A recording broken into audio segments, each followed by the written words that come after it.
Salamat po ako, gumaling na po aking karamdaman at sa lahat. Pati na po yung yung karamdaman ko, wala na po. Marami pong salamat at gumaling po ako. Saan kayo magpapasalamat Sa Panginoon po. Sana po, tuloy na po. Gumaling, mawala na po lahat sa mga tubo ko. Nagpapawari po ako. Tama. Una kayo nagpapasalamat sa aking Ama na Panginoon nating lahat. Kung ano man ang nagawa niyong kasalanan, handa ang aking Ama na Panginoon nating lahat na tagapagligtas na sanlibutan na pagalingin kayo sa matagal nyo ng sakit.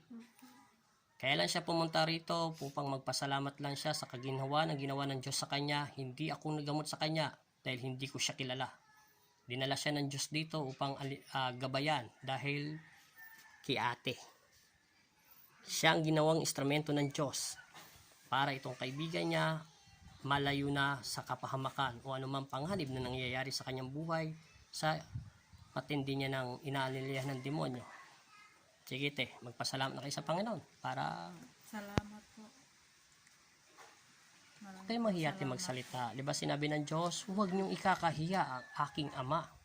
Dahil ang kinakahiya niyo ako, ay hindi ko alam ang sagot. Pero ang sabi nga ng Diyos, pag ako ay inaangat niyo at binabanggit niyo ang aking pangalan, higitan ko pang inaasam niyo. Anong sasabihin mo sa aking Ama na Panginoon mo rin, nagpagaling sa iyo, hindi ako nagpagaling sa iyo at hindi kita kilala. Sabi mo konti na lang para konti lang. Maraming salamat po na gumaling pa ako sa iyo, Ama. Tinulungan mo po ako. Hindi mo po kami pinabayaan araw-araw. Maraming pong salamat sa lahat-lahat.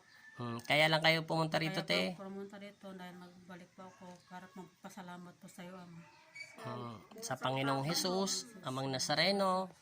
O yan. Salamat. Basta't ang sabihin nyo lang sa mga tao, anong dapat sabihin sa mga tao? Laging Magdarasal. manalangin at wag mawalan ng pag-asa. Kasi ang Diyos ang ating tagapagligtas ng sangkatauhan. Dahil siya lang ang nakakaalam ng lahat nito kung bakit kanya pinagaling. Kahit ako instrumento niya, hindi ko rin alam kung bakit. Dahil alam mo bakit? Mahal ka ng Diyos. Lahat tayo, hindi lang ikaw, kahit si ate, ginawang instrumento ng Panginoon upang ikaw ay gumaling. Saan ka ba nagtiwala? O hindi sa akin, diba? Sa Diyos. Number 1, ang Diyos lang ang makapangyarihan. Walang tao sa mundo na hindi mo pwedeng angat ang sarili mo. Number 1, una ang Diyos. Okay, maraming salamat Naiyak lang si ate sa sobrang saya. Kaya lang siya pumunta rito nagpapasalamat. Maraming salamat po, Amang Jesus, Amang Nazareno, sa lahat po.